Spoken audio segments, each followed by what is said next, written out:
All right, we're going to start off with some pelvic tilts right here. So you'll do about 15 pelvic tilts, 15 to 20, and I would do at least 2 sets of them. I want you to make sure that you're exhaling when you press your back down into the floor and then inhale on the release, and make sure that you feel an arch in your low back off the floor or whatever it is that you're lying on when you do the release. So definitely we want to get the low back moving, and this is to encourage this mobility in your hip, okay? So that we're going from a negative tilt to a positive tilt, or a posterior tilt to an anterior tilt in your pelvis. And that is also going to help to get lumbar spine to start getting some flexibility in it as well. So you will do 2 times 20 of those. The next one that you're going to do are some windshield wiper legs. So I'm going to keep my arms out to the side, and I want to take both legs over to the left, both legs over to the right. I want you to keep your feet as close together as you can, and your knees. All right, so just trying to get some mobility in the pelvis, in your hips. On this, it's also going to be helping to stretch the back. Okay, your back is meant to move like this from side to side and to have some rotational movement in it, as well as your pelvis is designed to be able to do that as well. So this is going to help with realigning the pelvis as well, that tilt forward that we were talking about that we need to have. And also I want you to feel that you've got that curve in your lumbar spine. So your lumbar spine should not be plastered against the floor while you're doing this. You want it to go ahead and arch off the floor like it naturally should. So this is 2 times 20. I would take a couple deep breaths in between and then go back and do it again for another 20 reps. All right, and kind of study the movement here. All right, and like I said, focus on trying to keep those knees together as close as you can, and also keeping the feet together.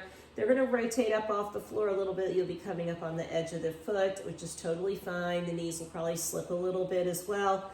That is fine as well, but we're working on range of motion here, trying to get one leg down and then the other. Okay, after you've finished with that one, we're going to go into some straight leg rotation. So your legs are going to be straight, and you are going to flex those feet. You want them about 12 to 15 inches apart. We are externally and then internally rotating, and we're going to do 20 of those, 20 repetitions, and we're going to do those 2 times as well. Okay, now try to keep the legs as straight as you can. More than likely that knee is just going to come up just a little bit unless you're 20 years old. That just kind of happens. But think about the femur. That is your thigh bone. All right, I want the thigh bone to externally rotate and then internally rotate. All right, so that's really where we're getting the motion of the legs. So you can take the focus away from the feet turning in and the feet turning out to the femur is rotating you in and the femur is rotating you out. And as a result of that, the feet are going to respond and move with them if you're keeping the legs straight and then the toes back a little bit. When you get to 20, you're going to take a couple deep breaths, and then we're going to do that again. Okay, we're going to rotate, and that's going to be 20 reps that we're going to do with those rotations with your feet. Okay, so probably I think we have maybe about 10 more right here. 9, 8, 7, 6, 5,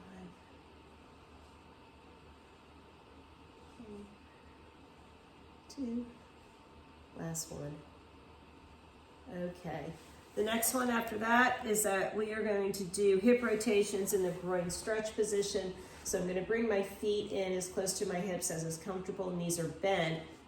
And I'm going to let my knees come away from my center line, and then we're going to bring them back together again.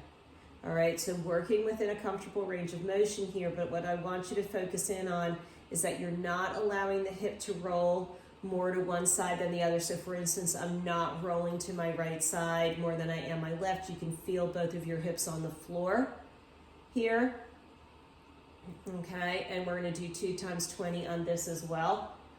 This again, although it feels like it's very hip focused, because our spine basically goes right into our pelvis, we are helping with lumbar spine here as well, and you want to keep that little bit of a curve off the floor. So you will do 2 times 20 of those as well. We then are going to do both legs to one side. All right, so you're going to bend the knees, you're going to keep both of your shoulders on the floor, and we're going to hang out on the left side. And you can hang out here for up to 2 minutes, is totally fine. All right, and then you're going to exhale, and you want to exhale because that protects your low back, and then you're going to come over to the other side, and we're going to hang out here for up to 2 minutes.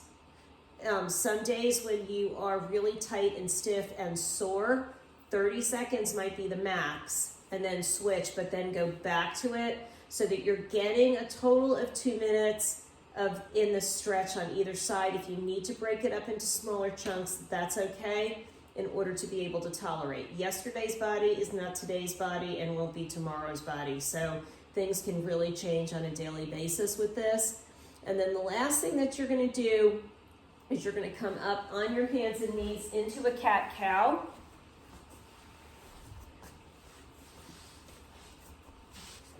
All right, and when you're in your cat-cow, I want you to concentrate on scooping that pelvis under, tucking your tailbone a little bit, rounding the back, and then you're going to go ahead and let the tailbone come back up towards the ceiling. Get yourself a good arch in your back, and then you're going to alternate between the two. So the exhale when you round, inhale when you lower. That's kind of counterintuitive. A lot of times we think it should be the other way, but we want to exhale, round, inhale, lower, and you'll do about 12 of those. And then when you're done with that, I would go right into a nice set of rocking here. All right, and you can do 20 rocks, 15 to 20 rocks right here. And then you can do another set of your cat-cow for 12. Okay? Let me know how it goes.